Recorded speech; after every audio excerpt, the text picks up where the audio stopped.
টাঙ্গাইলে ট্রেনে কাটা পড়ে একই পরিবারের ৩ জন সহ ৫ জন নিহত হয়েছে। কর্মস্থলে ফেরার পথে গতকাল রাতে বাসের তেল শেষ হওয়ায় কালিহাতী উপজেলার ধলাটেঙ্গর এলাকার রেল লাইনে বসেছিল তারা। সেখান থেকে বিস্তারিত জানাচ্ছেন প্রতিনিধি নওশাদ রানা সানভি।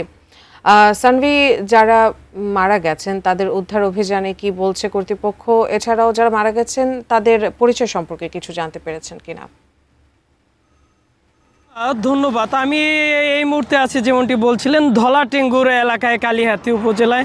এখানেই কিন্তু এই মর্মান্তিক দুর্ঘটনাটি ঘটে। তারা 4 জন গার্মেন্টস কর্মী ছিল এবং সাথে এক শিশু ছিল। ও সকাল 10টায় তারা লোকাল একটি বাসে কিন্তু ঢাকার উদ্দেশ্যে রওনা দেয়।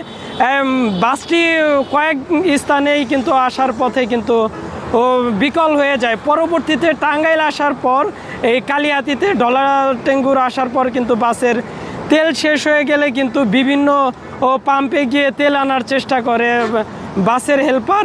এমন অবস্থায় কিন্তু বাসের যাত্রীরা বিরক্ত হয়ে কিন্তু এই স্থানেই কিন্তু বাসটি থামানো ছিল। পাশেই বাসের যাত্রীরা এখানে এসে কিন্তু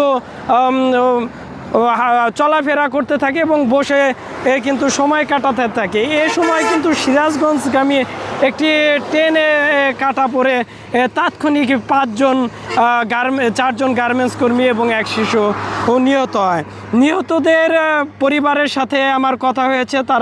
তাদের কোনো অভিযোগ না থাকায় মুচলেকা দিয়ে তারা রাত 4টায় টাঙ্গাইল থেকে তাদের লাশ নিয়ে গিয়েছে এবং গাইবান্ধায় সকাল 9টায় যার যার বাড়িতে লাশ পৌঁছে দেওয়া হয়েছে এবং সরকারের পক্ষ থেকে 25,000 টাকা করে সহযোগিতা করা হয়েছে। নিহত 5 জন হলেন গাইবান্ধা সদলাপুর উপজেলার পুবাইল নিজগ্রাম গ্রামের হামিদুল এর স্ত্রী নার্গিস 35, তার ছেলে নীরব 12, নার্গিসের বড় ছেলের শাশুড়ি দোলাম। এছাড়াও একই এলাকায় রাইজুল মিয়ার ছেলে সুলতান 33, এছাড়াও আব্দুল রশিদের মেয়ে রিফাতেশ।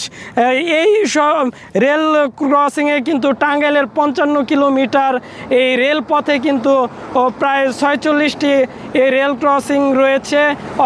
এর মধ্যে কিন্তু 36টি কিন্তু কোনো নিরাপত্তা নেই, অরক্ষিত।